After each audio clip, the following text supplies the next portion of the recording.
You are on the platform, and as I mentioned, it is school holidays. I should have taken it off maybe next. No, I've got to come back next week because we'll have stuff to discuss. But I noticed, of course, the weather's been crappy this week, hasn't it? And we've been coming to work, haven't we, Bella, and not nice weather.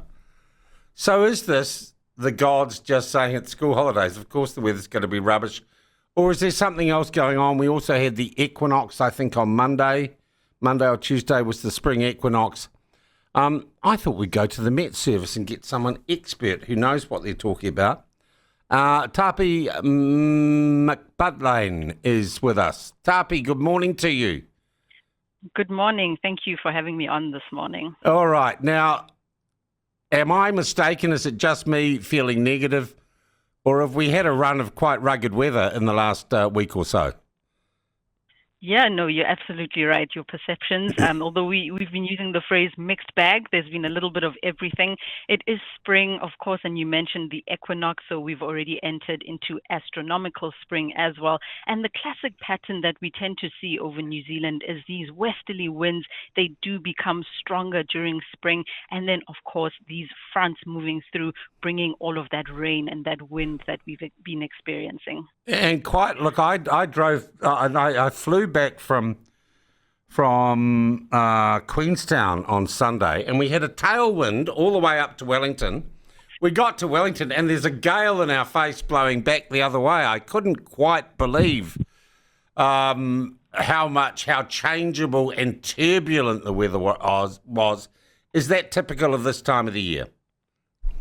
This time of year, I'll put it this way. If we're going to get strong winds, it's more likely this time of year. And as you mentioned, that tailwind, it would have been those westerlies blowing you all the way to Wellington. And then, of course, they do curve in to become more northerlies as you come in over the Cook Strait. So, yep, very classic. Of course, for people who maybe haven't been accustomed to very strong winds, it can be quite jarring. But, yeah, it is. I live in Wellington, Thapi. Just nothing. It's right. Okay, that's excellent. Are there more direct consequences at the moment? Do we have weather systems and stuff hanging out in the Tasman or in Aussie that we can make some predictions about the next week and a half for the school holes?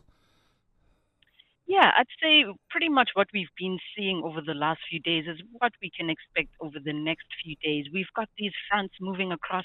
Some of them were moving quite slowly. So if you were in Wellington the last couple of days, it would have been quite muggy, quite miserable, grey and very rainy.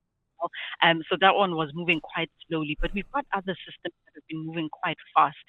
So what they do is they move across, blow those strong northwesterly winds, bring some showers, move away. Then in between, we get those drier gaps, which is what we're experiencing today. And then once that has moved over, we get those systems moving through once again. So very cyclical in nature. Thapi, I know meteorology is a science, but has anyone ever done a computer study on the correlation between school holidays and bad weather in New Zealand? Not that I'm aware of, but I do remember during the first COVID lockdown where we had such beautiful weather outside the whole month where we were indoors. So there seems to be a little bit of Murphy's Law at play in addition to the physics that governs the meteorology. Once again, big picture, can we look forward to the summer and say what sort of summer we're going to have? Ooh, at this stage, it is still a touch early to make very specific predictions, but so far there are hints that we could be moving towards La Nina, and that, broadly speaking, of course, there are many things that kind of factor into what ends up playing out on the day, but typically during La Nina conditions, we do see those weather systems from the west dying down, so fewer of these westerly systems and more opportunity for those systems from the north to come down. So places like the upper North Island do tend to see kind of wetter weather during La Nina. And then, of course, the flip side means that the South Island does tend to lean towards a drier summer. But it is all still to play for. We'll see how things play out. And Thapi, we need to remind people it is, I think, daylight saving this Sunday, but that has no impact on the weather. In terms of the weather, it doesn't. I guess it means we start to hope for better weather in the evening so we can enjoy those longer days. Yeah.